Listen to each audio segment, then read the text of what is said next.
Bienvenue dans votre revue d'actualité sur Ecclesia TV, les titres. Installation du Conseil diocésain du laïcat à Korogo. L'archidiocèse de Korogo entre dans une nouvelle dynamique pastorale avec l'installation solennelle de son Conseil diocésain du laïcat. Cette célébration en présence des autorités nationales du laïcat marque un engagement renouvelé des fidèles laïcs. Le père Cyprien Aouré a exhorté ses nouveaux mandatés à être des témoins engagés de l'Évangile, appelés à servir l'Église et la société avec humilité et sens du devoir. Dans le diocèse de Grand Bassam, 30 ans de sacerdoce pour le père Kassiboua Daniel à Yaou, la paroisse Saint-André de Yaou, dans le secteur pastoral de Beaunois, vibrait de reconnaissance dimanche dernier pour fêter les 3 décennies de ministère sacerdotal de son curé, le père Kassiboua Daniel. Ordonné prêtre en 1995 dans le cadre historique du centenaire de l'Église catholique en Côte d'Ivoire, il a consacré sa vie à imiter la charité pastorale du Christ et cette célébration, empreinte d'émotion et de joie, fut un vibrant hommage à un pasteur dévoué et un rappel de la beauté de la vocation sacerdotale. Merci de vous informer sur Ecclesia TV. Parcourons ensemble à présent l'actualité socio-religieuse. Débutons cette édition d'information avec le diocèse de Korogo qui a officiellement confié sa mission pastorale à ses laïcs. Le dimanche 18 janvier dernier, lors d'une messe solennelle à la cathédrale Saint-Jean-Baptiste, le père Cyprien Aouré a présidé le rite d'installation et d'envoi en mission du nouveau conseil diocésain du laïcat de Korogo. M. Samuel Kofi Konan a été installé comme président, recevant la charge de servir l'Église et la société. Un reportage du service de communication diocésain commenté par Girosh Yao. Le conseil du laïcat de l'archidiocèse de Korogo a désormais de manière officielle un président en la personne de M. Samuel Kofi Konan. C'est à la paroisse cathédrale Saint-Jean-Baptiste de Korogo qu'il a reçu le dimanche 18 janvier dernier ses mandats de prise de fonction sous le regard des membres du bureau du Conseil national du laïcat. Conformément à la liturgie, cette remise officielle s'est déroulée au cours d'une messe présidée par le père Cyprien Aouré, représentant de l'archevêque métropolitain de Korogo, son Excellence Monseigneur Armand Koné. Dans une intervention, le père Cyprien a fait mention de la synodalité qui doit exister entre le clergé et le laïcat. Donc le bureau du laïcat n'est pas une instance de pouvoir isolée. La lumière c'est le Christ. La lumière c'est le Christ. Et tous, nous marchons à sa suite. Évêque, prêtre et laïc. Ce dernier a terminé son message par une série de conseils.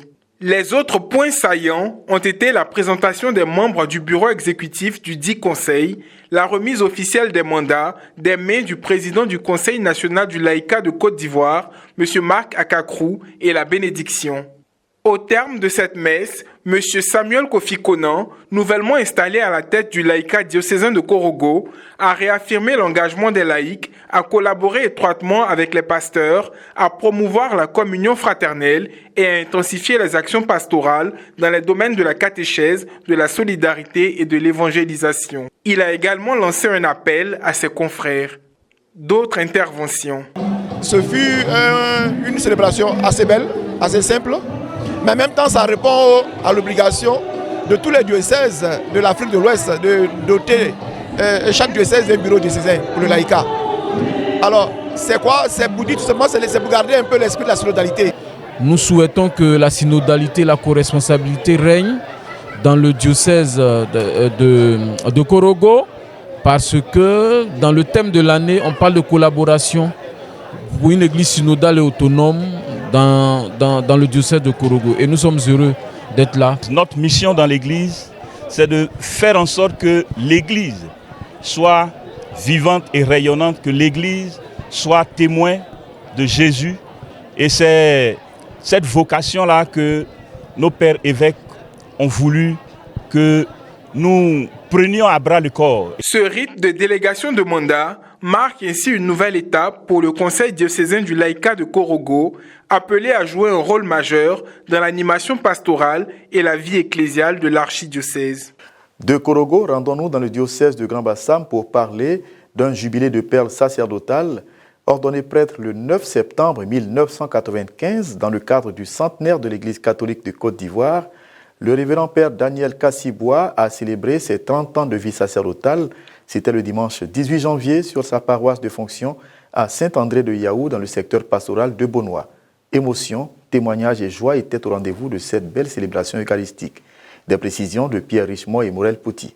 Lors du centenaire de l'Église catholique en 1995, 53 prêtres ont été ordonnés à la cathédrale Saint-Paul du Plateau des mains de Monseigneur Paul Poupard. C'est la première fois que l'Église de Côte d'Ivoire ordonnait ensemble 53 prêtres.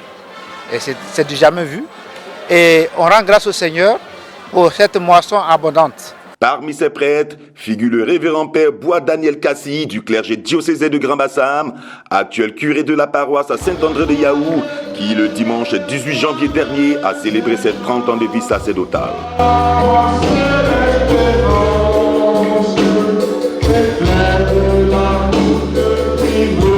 Et je vais vous faire une confidence.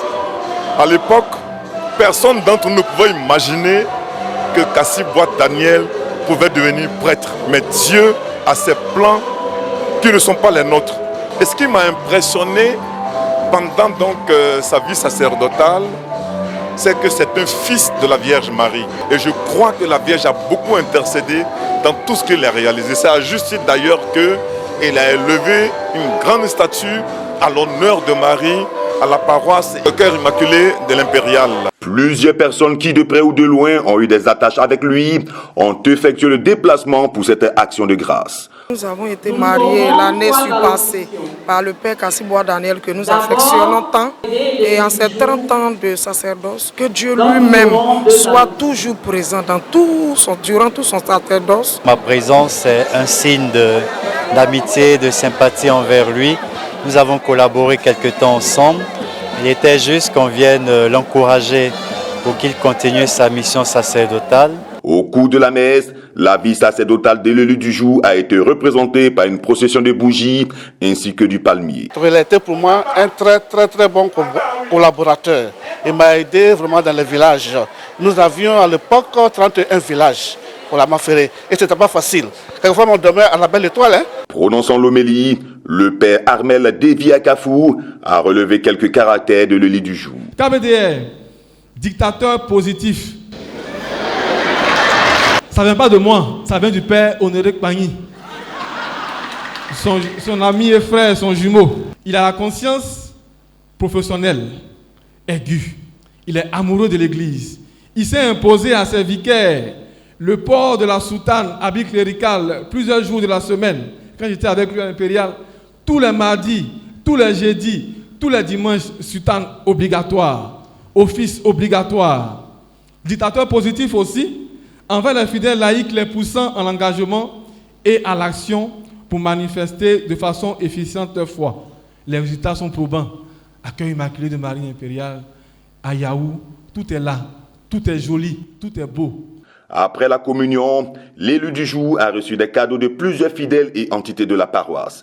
Présents à cette célébration, certains prêtres de sa promotion se sont exprimés. C'est vrai qu'on annonce la parole de Dieu, on construit les foyers, on essaie d'aider tout ce qui est déconstruit. Mais en réalité, Daniel Kassi Bois, partout où il est passé, effectivement, il a apporté une touche spéciale. Prenant la parole, le père Bois Daniel Kassi s'exprime sur les 30 ans passés au service du Seigneur. Je crois qu'aujourd'hui, c'est comme si je recommençais. Je venais de faire une autre ordination et je recommence encore. Recommence et recommence. Je recommence à repartir sur les chemins. Alors, je crois que c'est un renouveau, un recommencement perpétuel et je demande au Seigneur de renouveler en moi son esprit pour me donner la force, la santé et la sagesse pour continuer son œuvre. L'actualité internationale nous conduit à présent au Vatican, où le pape Léon XIV a poursuivi, lors de son audience générale du mercredi 21 janvier, son cycle de catéchèse sur la constitution dogmatique Dei Verbum du Concile Vatican II. Méditant sur la révélation divine, le souverain pontife a invité les fidèles à considérer pleinement l'humanité de Jésus-Christ comme le chemin unique et nécessaire pour connaître l'amour du Père. Myriam Roxane Eno. Audience générale du mercredi 21 janvier 2026. Au cours de cette seconde catéchèse sur la constitution dogmatique Dei Verbum, le Saint-Père a rappelé la prière où Jésus exulte d'allégresse. La révélation que Dieu a faite de lui-même à son peuple à travers les paroles et les actes au cours des siècles a atteint son accomplissement dans l'incarnation du Verbe. Nous avons vu que Dieu se révèle dans un dialogue d'alliance dans lequel il s'adresse à nous comme à des amis. L'accomplissement de cette révélation se réalise dans une rencontre historique et personnelle où Dieu lui-même se donne à nous, se rendant présent, et nous nous découvrons reconnus dans notre vérité la plus profonde. Le pape a insisté sur la connaissance relationnelle qui ne communique pas seulement des idées, mais partage une histoire et appelle à la communion dans la réciprocité. En Christ, Dieu s'est communiqué à nous et nous a révélé en même temps notre véritable identité de fils, créé à l'image du Verbe. Ce Verbe éternel illumine tous les hommes en leur dévoilant leur vérité dans le regard du Père. Le Fils, par son incarnation, sa vie, sa mort et sa résurrection, nous permet non seulement de voir le Père en lui, mais nous invite aussi à entrer dans sa relation même avec le Père, en vertu de l'action de l'Esprit. C'est ce qui s'est produit en Jésus-Christ. Le document dit la profonde vérité que cette révélation manifeste sur Dieu et sur les saluts de l'homme resplendit pour nous dans le Christ, qui est à la fois le médiateur et la plénitude de toute la révélation.